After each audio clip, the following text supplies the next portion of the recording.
Там відбувалося масове катування. На мені мішок, на них балаклави. Тобто, якщо їх знімають, вони одягають.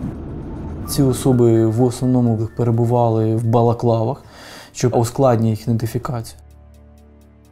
Я їх знав, кросівки, берці. Коли тебе б'ють, ти ж бачиш, чим тебе б'ють. Ми вчергове у Херсоні, місті, яке пережило російську окупацію у березні-листопаді 22-го. Місті, де в той час ворог організував 5 тюрем-катівень. Місті, де українське слідство просувається в ідентифікації катів під звуки тривог і вибухи.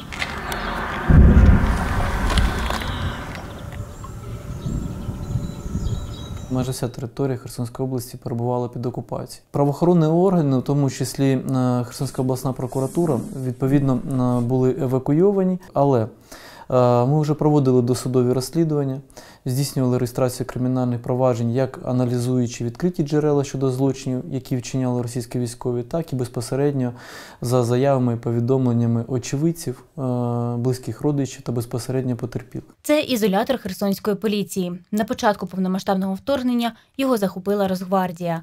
Тут росіяни організували одну із окупаційних катівень. Ну, та труба, она, по сути, была напротив нашей камеры. Чтобы мы по солнцу ориентировались, время, чтобы понимать, который час, плюс-минус. Уже була наявна інформація про те, що одним із місць несвободи це є захоплений ізолятор тимчасового тримання Херсонського районного управління поліції. Після того, як було деокуповано місто Херсон 11 листопада 2022 року, нам, безпосередньо прокурорам та слідчим поліції в даному випадку, вдалося провести огляд місця події, цього місця несвободи, в листопаді 2022 року. Цей огляд тривав декілька днів, і під час огляду було зафіксовано дуже багато слідів вчинених злочинів, в тому числі знаряддя, засоби, сліди крові і також інші матеріальні джерела, які свідчили про те, що там було в великих масштабах утримувалося цивільне населення, яке ув'язнювалося в цьому місці. Це було дуже багато написів на стінах, які залишали після себе потерпілих, щоб їх можна було ідентифікувати. Та не знаходився. Ну, 2 місяці було. Камера на 4 особи, але там постійно було 9-7 чоловік. Я там знаходився 20 днів у камері для 4 в'язнів, але нас там було від 7 і до 9 людей. Здесь, ну, примерно 70 дней провел. Якраз я попав в ту камеру, де за день до цього на тій шконці, на якій я спав, помер чоловік після тортур. Його тортурували, били, здівались електрошокерами, його затягли, кинули. Ну, і ночі, мабуть, він помер, тому що утром хлопці його знайшли мертвим. Ми вже публікували свідчення українців, яких росіяни незаконно ув'язнили і катували тут. Вдягнули мені, зняли шапку, вдягнули мені чорну футболку на обличчя, чи то тряпка була. І вони почали мене заливати водою. Меня отбили все ниже. С пояса до ног. У меня нога вот такая была слонячая. Оно сверху пошло все вниз, и это я не мог ни ходить, ничего.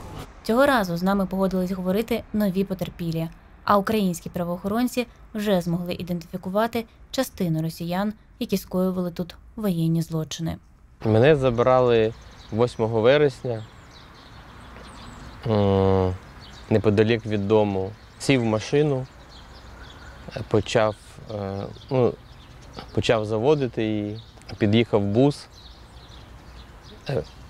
перегородив дорогу, вийшли спочатку в цивільному 2-3 людини, але з іншої сторони вже вибігли люди у формі, їх було 4-5 людей. Ну, всі були там зі зброєю, почали стукати автоматами і по машині, і по стеклам. Я відкрив і мене витягли з машини. Вони кинули мене на асфальт, одягнули на голову якийсь кульок і почали обшукувати мене, машину, вдягнули на руки стяжки і кудись мене повезли. Вони догнали, збили з ног, на машині збили, 3 їх було. Мене взяли, визвали ще опергрупу, зв'язали, побили перед цим, відібрали телефон. Просто з дружиною і братом сидів біля його будинку, пили каву. І приїхали 3 машини, вилетіли вояки, почалося там ліцом в пол, лягли, бігом, там збили з ніг. Мені вдягнули мішок на голову і сказали, все, їдемо на ІВС. Та за ІВС, за ІТТ я вже був, репутація в нього була вже така, дуже, скажімо так, страшна. Що там проходили катування, що там навіть вбивали людей. Вони мене питають, зачем ти знімав наших солдат? Ти сволочь, зачем ти знімав? Я говорю, я художник, я симпатичний парень, чому не зняти? І оцей знімок попався їм на очі, коли вони мене там листають мої знімки, да. І дід, ти що, бандеровців воспитуєш? Водили на допити, тортури, клеми. Телефон такий армійський, TA-57, перероблений в прибор для тортур. Кліпси такі одягають на мочки ух і крутять. І тебе кидає так, що... У мене язик був цілий. У багатьох чомусь цих кошмарів прокусували язик. Хлопці багато приходили з прокусаним язиком. Хлопців роздягали і вішали не тільки на уші, і не тільки на палець, а й страшно. Да. На геніталії. От до нас попав хлопець, він був МЧСовець, МНСовець. З Білозерка. Взяли його на огороді, він копався. Взяли його кошмарно. Вдома його довбали електрошокером там, потім впитали. В общем, в нього спина була, як у крокодила, вся така побита такими шрамами. Іменно від електрошокера. Це страшно, больно. Катування, електрострум, питання, відповіді.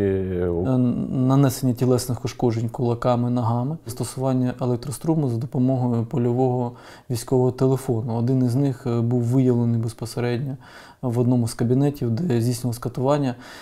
І цей предмет був опізнаний як засіб катування потерпілим. Також імітація розстрілів. Деяких людей створювали їм нібито втоплення, тобто наливали води, занурювали їх в воду. Було також не поодиноким, це застосування сексуального насильства, саме під'єднання клем і потім подача електроструму до геніталів. Для посилення болю деякі з чоловіків зазначають про те, що поливали водою, щоб для посилення болю. Мене, коли тортурили, то пістолетом били по голові рукояткою. І розбили голову, вона заживала, вона там просто не заживала. 2 місяці з розбитою головою. Володимира, Дмитра і сотні інших херсонців допитували тут же, у захопленому ІТТ на вулиці Теплоенергетиків. Ігоря ж регулярно возили на допити в іншу катівню, організовану окупантами у цій офісній будівлі на вулиці Пилипа Орлика. Через день, а бувало і кожен день, мене возили на Пилипа Орлика на допроси. Лайтова, я вважаю, це було, коли вони б'ють або палицями, або руками, або ногами. Бо мій самий перший опит, я сидів, мене вдарили, я впав, і на мене сіли 2-3 людини, я на спині лежав, на моїх руках сиділи і на ногах. Я був в кульки, я не пам'ятаю, або там в шапці. Зняли мій носок, засунули в горло і почали заливати воду до горла. Це потім в них називався слонік, це противогаз. Вони тебе били і ти падав або на живіт, або на спину. Вони садились на руки, на ноги і закривали, и доступ закрывали воздуха до потери сознания. То есть это могло это продолжаться 2-3 раза. Щеплоскогубцами вырывали зубы, обламывали зубы, например. Вот у меня есть там часть зубів, вони там відломлені. Шокерами є, в мене багато там шрамів, били шокерами. 2-3 дні перші я був там в хомутах, і за того, що вони були сильно перетягнуті, то отут у мене до кісток я бачив там кістки свої на якомусь етапі цих всіх мучений. Был когда слоник, я потерял сознание, некоторое время я был без сознания, и когда я уже отямився, скажімо так, і відійшов від шоку, я побачив, що на правій нозі у мене сквозна, дирка, отак вона йде, щоб били або палкою, с гвоздем, потому что она была такая, вот такое. Я не знаю, як це там сталося. На пике, скажем, всех этих дел, то я только лежал, потому что у меня, левая там сторона была полностью сине-черная, у меня мясо отошло на руке, она вздулась, я не мог там ходить, и почки у меня болели, отекали ноги, вот такие были, я не мог ходити. Окупанти, що проводили допити і катували українців під час цих допитів, не перебували в незаконних тюрмах постійно. Вони туди приїздили. Потерпілі припускають, що серед них були співробітники ФСБ. Зі мною, я так зрозумів, проводили допити ФЕСи. Ось. ФСБ? Так. Ви бачите їхні обличчя, чули позивні? Це приїжджали другі люди, 3 їх було. Да. Група, як потім я узнав, група Магомеда. Магомед це чи ім'я його було, чи, може, Магомеда він був. Ні, вони не представлялись. Тим більше у мене на голові був мішок, коли вони мене допитували. Коли треба було щось підписати протокол, мішок знімався, вони всі були в мішках. В балаклавах, да. На мені мішок, на них балаклави. Тобто, якщо вони знімають, вони одягають. Тому що я їх знав, кросівки, берці. Я бачив те, що видно було внизу. Коли тебе б'ють, ти ж бачиш, чим тебе б'ють. Забирали мене слідчі з ФСБ, вони так себе називали. Вони не обращались друг до друга, при мені. Вони просто спілкувалися, але ніяких ні там імен, ні позивних я не чув. Саму ж організацію роботи нелегальної в'язниці у захопленому ІТТ спершу забезпечувала Росгвардія, потім російські поліцейські. Наглядачі теж не втрачали можливості для знущань. Там для розігріву знущались працівники цієї тюрми. Коли мене відвозили і забирали з камери в ІТТ і вели там до машини, то вони і били, і палицями, і руками, і ногами, і шокерами. Бувало таке, що перед допитами ФСБ там давало прізвище людини, тим, хто нас спостерігачам.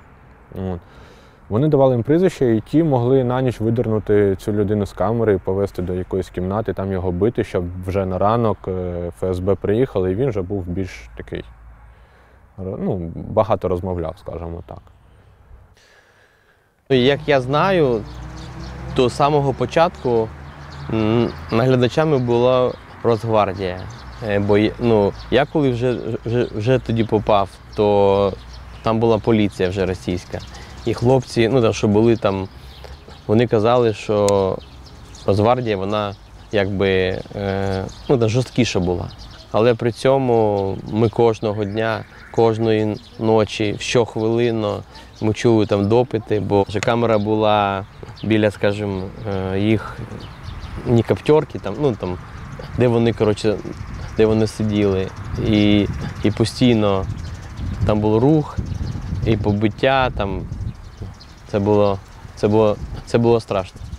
Українське слідство вже встановило частину росгвардійців і російських поліцейських, які перебували тут. Стосовно окремих військовослужбовців Російської гвардії, а саме 8 осіб, направлені обвинувальні акти до суду. У тому числі з них одна особа – це заступник командувача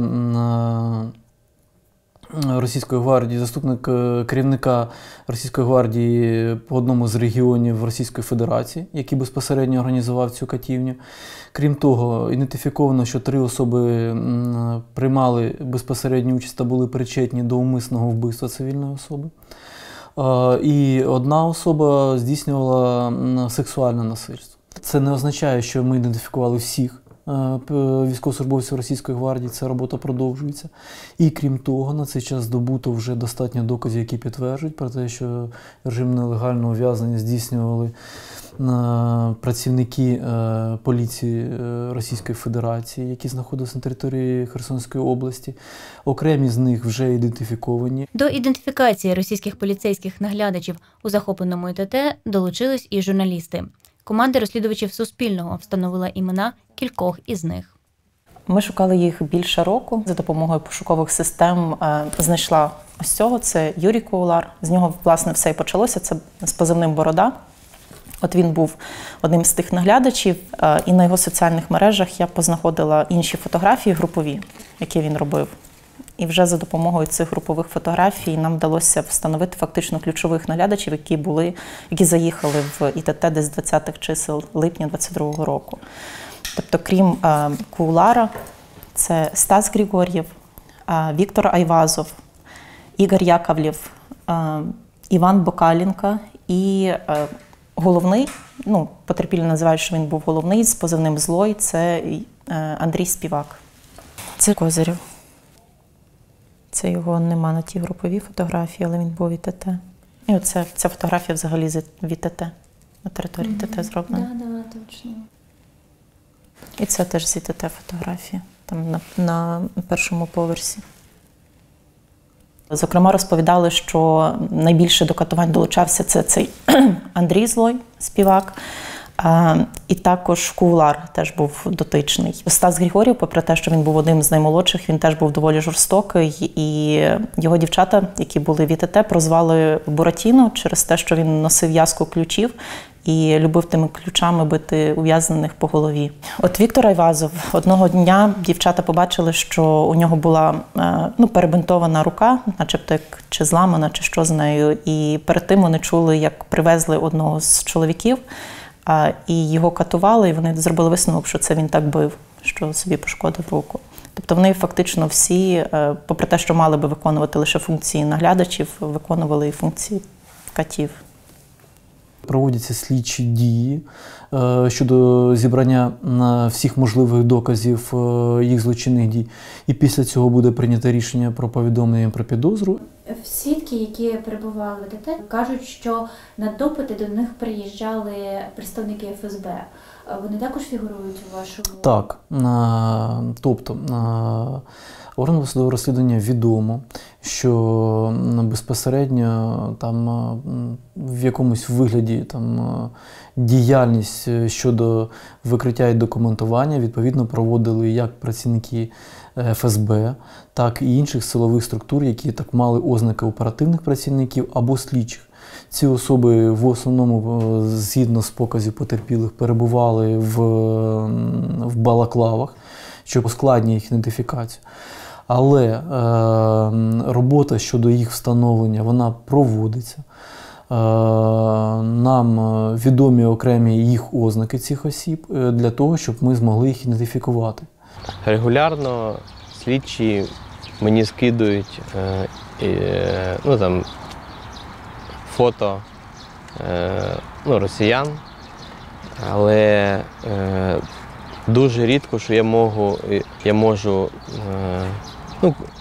когось там впізнати, бо дуже багато мене били по голові, дуже багато. І тому зараз в мене пам'ять, я так думаю, що вона, напевно, сама видаляє фрагменти, які є з того там часу. Головні болі зараз давить капітально. Переживемо. Це таке, переживемо. Одна операція в Херсоні. Всього на цей час визнано потерпілими 240 громадян. З них 28 жінок і щонайменше до 34 чоловік застосовували сексуальне насильство. 2 людини було вбито, це щонайменше, це те, що ідентифіковано на цей час. Ми розуміємо, що кількість потерпілих була значно більшою, ніж на цей час ідентифіковано. Одночасно в цьому місці несвободи утримувалося щонайменше 100 людей. Тобто це ми можемо говорити про те, що не менше 500 осіб, а може і більше, було ув'язнено в цьому місці несвободи. Что хотелось бы, чтобы было все по справедливости, но этого не будет, мы это прекрасно понимаем.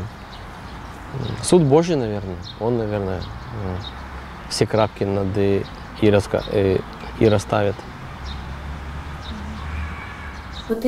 По кому вже є обвинувальні акти, де вони перебувають зараз? На цей час окремі з цих осіб перебувають на тимчасово окупованій території України, а деякі з них вже, навіть більшість, напевно, вже виїхали до території Російської Федерації. Але те, що вони на цей час знаходяться на контрольованій Російською Федерацією території, нічого не означає. Правоохоронними органами вживаються заходи щодо їх оголошення в розшук. І при винесенні вироку суду вони будуть також оголошені в міжнародний розшук. І де б вони не перебували, скільки б років не пройшло, ці особи будуть затримані і передані для відбування кримінального покарання. Правоохоронні органи, прокуратура, поліція, Служба безпеки України буде вживати максимально заходів для притягнення кожного російського військового, який був причетний до вчинення злочинів на території нашої області.